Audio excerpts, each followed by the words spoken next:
Ayo. Thank you for auditing the always positive new music review show that is always positive. It is.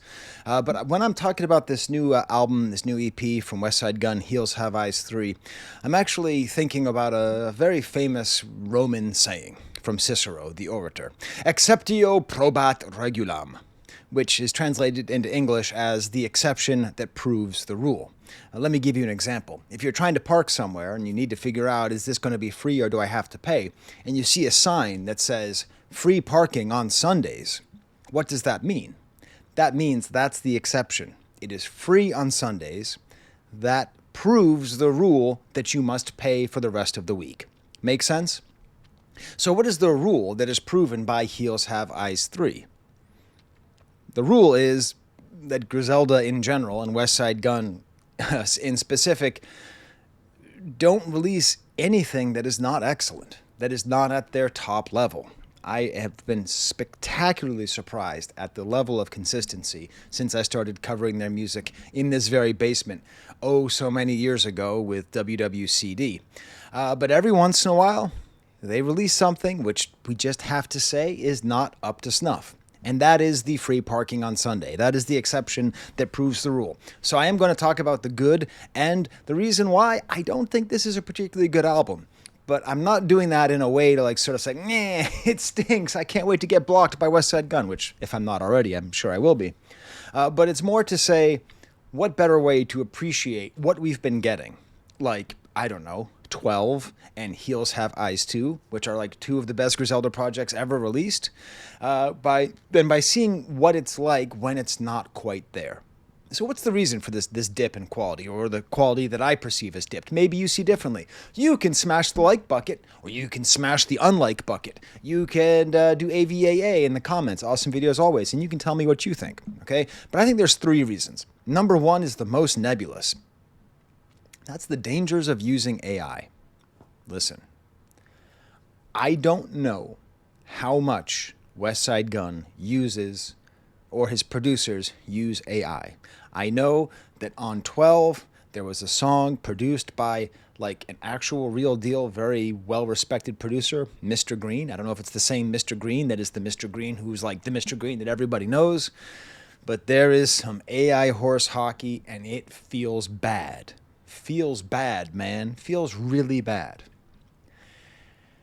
The problem with doing that once, and I think he did it on Heels Have Eyes 2 as well, is that even though I just kind of swept it aside and said, oh, I don't like this, once you start doing that, you're saying this is in my wheelhouse. This is something I would do.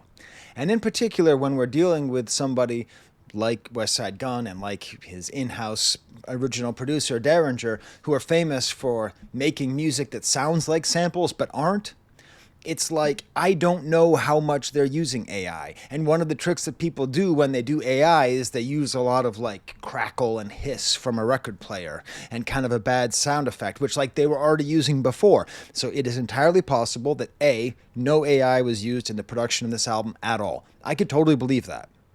B, I feel it. I'm not saying I know. This is not the trial of Westside Gunn by Professor Sky. This is just a gut feeling. There's a couple beats on here. I'm it has a little inhuman feel.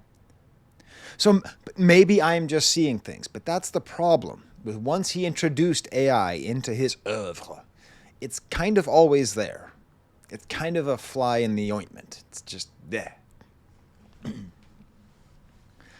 Anyways, so that's one issue. The other one, that's the danger of AI. There's also just the danger of dropping too much. There's a few moments on this album, which I'll get into, where it just doesn't feel like they're doing their best. It feels like they wanted to drop something for Halloween. They had some extra stuff, and so they're just going to release it from A.A. Rashid to Stove God Cooks. Most of the guest appearances are not up to their quality that was previously established on previous works. I think Westside Gunn's rapping is pretty on par. And actually, he does some interesting things, which I will talk about, some innovative things for him.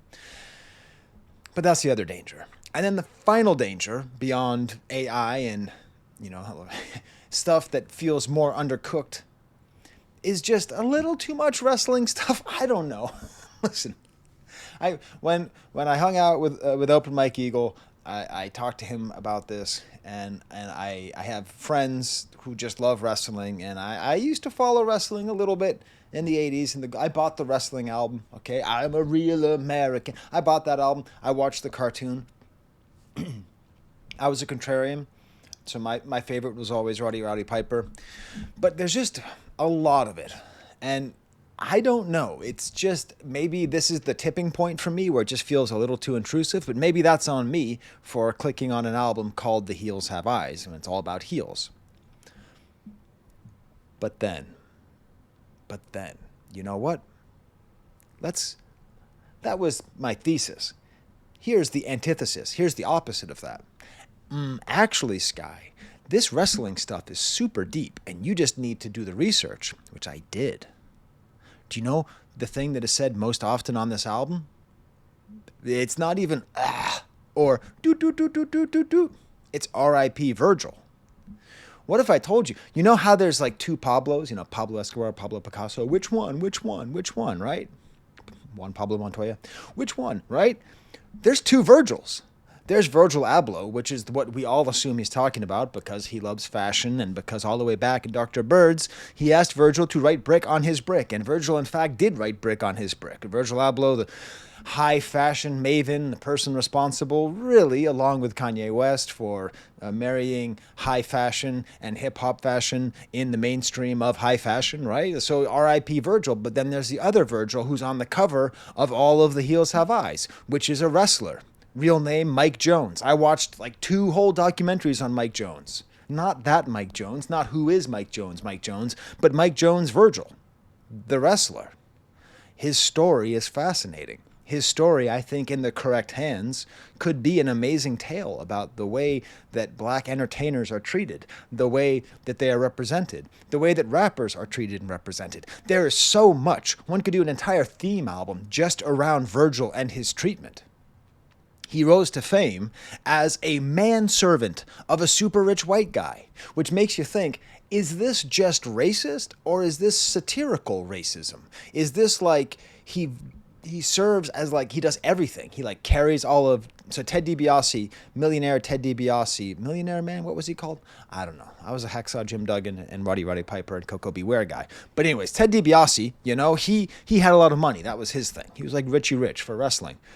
But like, Virgil would drive him everywhere. He would pay people off. He would fight for him. He would like wear this little tuxedo. He was like kind of a butler, but like if we're being honest, it's not great.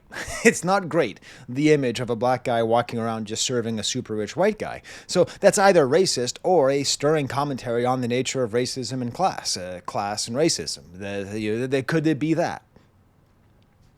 In 1991, he had his best moment where he stood up against, I'm getting all into it, he stood up and like knocked out Ted DiBiase, and like he had a whole bunch of fights, and then like he like went off this other wrestling thing, and then there is a moment that is on this video, that is in this album, and I had to track it down, and I don't suggest you watch it because it's so goddamn unpleasant. It is one of the most unsettling, jarring images I have ever watched. Now you're definitely going to go, I'm sorry. But it's what is quoted throughout this album. It is a fight for ECW, which is like it was like this West Coast kind of independent wrestling thing that had the Ultimate Warrior, but I guess he kind of scammed them out of money. It's a very complicated story. And so Virgil fought here. So he was going to fight against someone named Thug. Now Thug, it was just a white wrestler guy, and he walks into the ring listening to the song Thuggish Ruggish Bone by Bone Thugs and Harmony, wearing a Klan hood. You know, the thing on the front of the Marlboro cigarettes, the thing that the Ku Klux Klan wore. You know that thing? The sign of like racial hatred and bigotry and lynching. And then behind him is a whole nother guy who doesn't just have the hood, he has the full robes. And then throughout the entire fight, these 2 white Klan members go on to beat Virgil very, very efficiently. And then they take off the robes, tie them around his neck, and push him off the edge of the ring.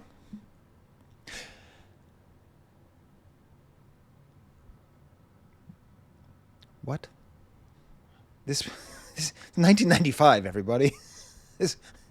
Again, this is either super racist or like very interesting. The other guy was some guy, Anvil. I guess he's a famous wrestler.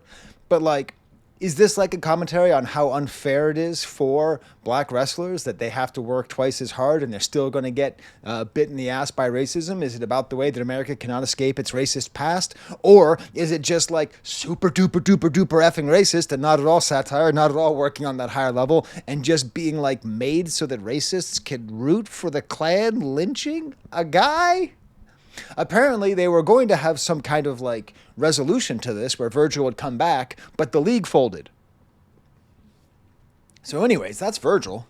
He would then go on to become famous for just doing anything for money and for being pictured alone at a table when people were, trying to get autographs. Which is like, for everybody who's ever laughed at that, man, go. Cram it with walnuts, buddy. Get bumped. Virgil was an entertainer. He was he was an extremely successful entertainer at the top of the game of his form of entertainment. And everybody laughs at him, but let's really think about why are we laughing at him? Why are we laughing at him? I'll give you a hint. It starts with R, it ends with acism, and you better confront it in yourself. And he died last year. So you know what? Long live Virgil. I have a new favorite wrestler. It's Virgil. Sorry, Rowdy Roddy Piper, who apparently actually worked with him when he was fighting against Ted DiBiase. Oh no, I'm starting to kind of get into wrestling. I'm now on wrestling YouTube. I'm on wrestling YouTube now. This is bad, everybody. First I watched Akira, now this. So, hey, I just said this album's not very good, and that it's not very deep, not very good. And now here I am going in this whole thing. Now the problem is, what's the plan? What's the plan? What's the plan, Westside Gunn? What you thinking? So the first song is the John Bishop intro. I assume John Bishop is a wrestler. I couldn't even find him on Google. So I don't know. It's this cool kind of beat produced by Danny LaFleur, kind of like a metallic keyboard sound. And then they have an introduction, which is an Indian news reporter reporting about the Louvre heist. I want to take 1 second to talk about, just to clear some things up about the Louvre heist. Stop calling them the crown jewels of France. That is not accurate. They're not the crown jewels. The monarchy of France, the one that was properly dispatched with in the French Revolution, is the Bourbon dynasty, okay? And that's like Louis XIV, Louis XIII, all that stuff, right? Those jewels are the crown jewels. The jewels that were stolen belong to Napoleon III, which is Napoleon I's nephew, who was like in the 1840s. They didn't belong to any queen. They belonged to the empress, which was just his wife. And he was like the emperor of the Second Empire. Anyways, so it annoys me because people talk about these jewels like they're some kind of super special, long-standing thing. No, I'm glad they're gone. I study French history. I love French history. Good. Melt them down. Melt them down. They're meaningless. Napoleon III was a son of a bitch anyways. All right. Hot political takes. All the Napoleon IIIites are going to come after me. Then we get to Free Rollies featuring Benny the Butcher. This is what I'm talking about. How do you know this is a step down? You compare this to, what was that song called? Bone Crusher, Powerhouse Hobbs. Powerhouse Hobbs. Remember Powerhouse Hobbs off the last album? Oh my God, that was killer. Like, this is the same two people, but it just doesn't hit as hard. It is probably the most interesting beat on the album, this kind of horror sounds and these nice rolling bass sounds underneath, a nice chaotic verse about a vanilla wafer and the couch. I don't know, but our vice president's interested. And then we get a Benny the Butcher verse, which my catalog is Roberto Alomar. Hey, you gotta love rappers who are trying, right? We're done with sports references you expect. My catalog is Roberto Alomar, batted Hall of Fame numbers before you had a start. I got a classic off, right? So it's cool. Alomar catalog, had to start, classic off. Very cool. Like, very, very cool things here. Solid sports reference. Roberto Alomar, interesting guy. You know, he was drafted by San Diego. He was on those teams that won the World Series for Toronto before I forget, how did Game 7 go? Before their recent success. And he is in the Hall of Fame. He is. He's also the only player in the history of baseball to be banned from baseball and in the Hall of Fame at the same time because of sexual assault. So I don't know if I wouldn't be like, yo, I am Roberto Alomar. I mean, Sandy Alomar is right there. Sandy Alomar Jr. and Sandy Alomar Sr. They both played in the league. And then I guess he goes after Freddie Gibbs, and I don't know. I don't really care. I mean, okay, he goes after Freddie Gibbs, and I guess this could be a rap battle, but just, I don't know. It doesn't quite light the fire of my, ooh, what's this beef going to be? And then we get to the song Mankind. That's a wrestler I know. I watched Mankind jump through the top of a wrestling ring that was like 12 feet high. It was a cage. It was a famous match. I'm getting into wrestling. I'm doing it. This is produced by Derringer. Again, all these things, man. Like every single beat on the album, I think with the exception of like the drums that are very clearly from CG, because he has a very particular drum sound. I'm not saying it is. I'm saying I don't always know. Anyways. But I do like how he has a new kind of flow on here where he kind of drops off at the end of the expression line. That's what I'm talking about. Like, even though this is not like a great Westside Gunn album, that's a really cool part here. I done sold crack cocaine to my whole community. I done cooked two birds at once, like it's two of me. Box seat at the Bills game, $2 million in jewelry. So I have to check my messages because my water heater's broken and my basement's flooding. And I'm in the basement recording this for you, everybody. Have you smashed the like button and joined me on Patreon? YouTube I used to be able to make money on YouTube. Everything's going south. I've got no motion. Help me with motion, everybody. Smash the like button. Share all my videos. I need motion.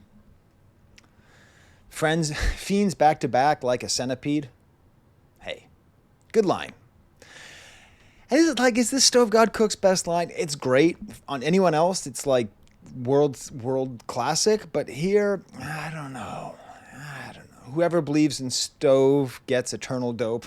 That's pretty funny. All the smokers gave me 5-star reviews. Check my Yelp. If the kitchen could tell, they'd say that boy God status.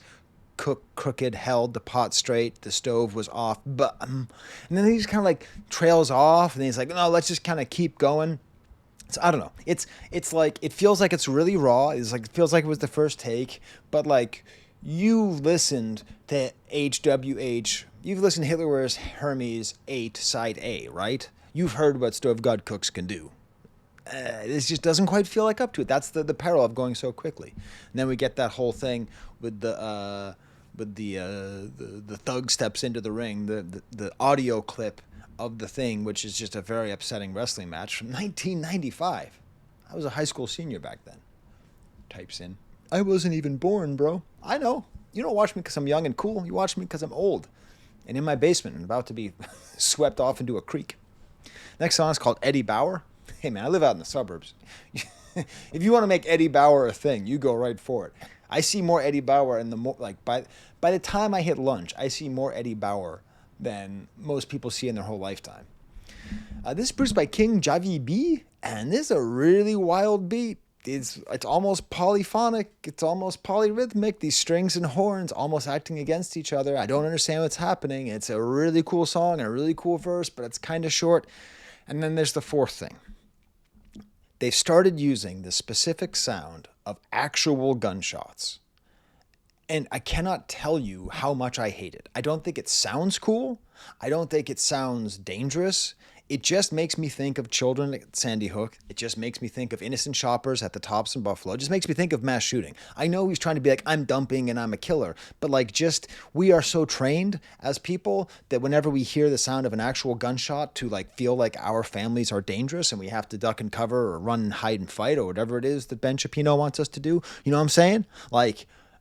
It completely screws up it would be like if at the end of the song they were like, a little baby dying of cancer. I don't want to think about a little baby dying of cancer.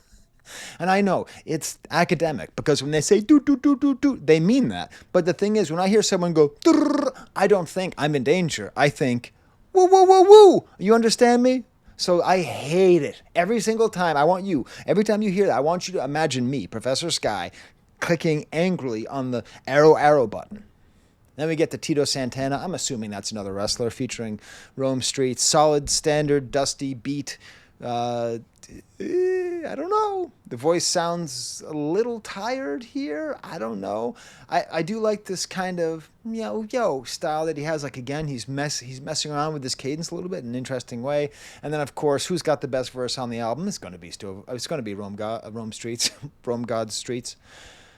Check the Golden Child with loads of style. Local work in the Whole Foods aisle, stocking shelves. I'm in Rome eating pasta shells. All the Rome imposters ain't hot. They pockets popped as hell, doing bad because all the shit they drop is stale. Run up a bag till my comrades is out the jail. It's ironic how these bars gave me freedom. Just Rome imposters ain't hot. They pockets.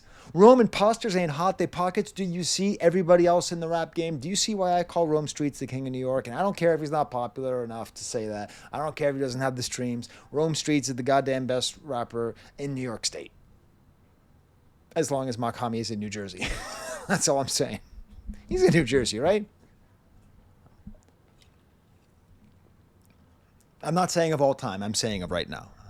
Calm down, Nas fans. I'm not saying Rome Streets is better than Nas.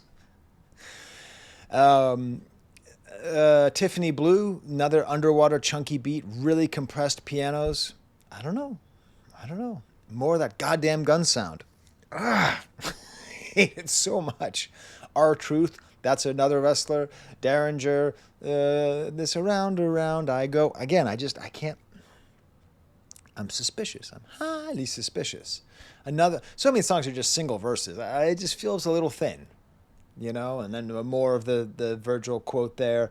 Baba's produced by Balam.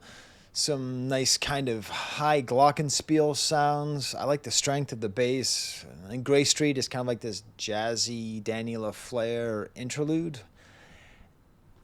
I feel like they're padding. Is it just me? You can tell me.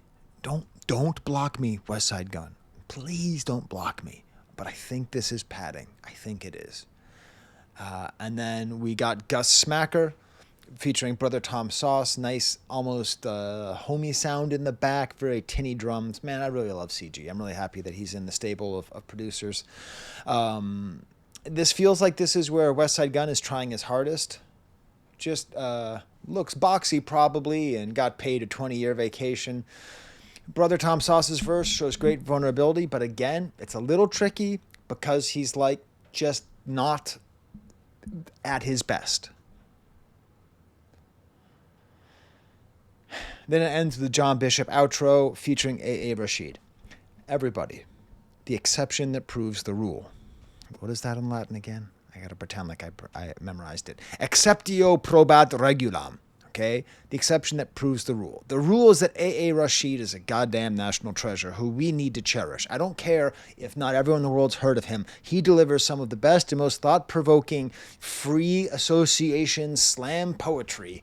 And it's all ostensibly in the name of hyping up Westside Gunn. But in reality, he's just a really deep thinker that just makes you just... He's amazing at it. But this guy has a cold. A really bad cold. A really bad cold. I don't know why they didn't wait till it was over. My wife has the flu. This has been the worst goddamn week ever. My wife's got the flu. The house is falling apart. Everything's okay. But I'm just saying, just wait till your cold's over. Because it's cool what he's saying, One is good, but it's too close to none. Not the first to be, not the last to be, not the one to be, but be the best to be. There is no beginning. There is no end. But he's like, there is no beginning. There is no end. There's only one thing to say, and it's 13, right? I'm exaggerating. It's still good. I'm still glad we have it, but it's just not up to the usual quality. So that's what it is. That's my exception proves the rule. I enjoyed listening to it. I actually do like the wrestling stuff in the end. R.I.P. Virgils. R.I.P. Virgils. R.I.P. Virgils. Both Virgils. But the beats are not as good as the other two. Westside Gunn is not as good as he is on the other two. Stove God Cooks is not as good as he is on the other two. Even Rome Streets, even though he's the best on this album, is not as good as he normally is. Brother Tom Sauce is not as good as he normally is. And even A.A. Rashid is not as good as he normally is. Which goes to prove this is pretty damn good. And it's not as good as the rest. Ergo, acceptio probat regulam. Smash 'em, the like 'em button.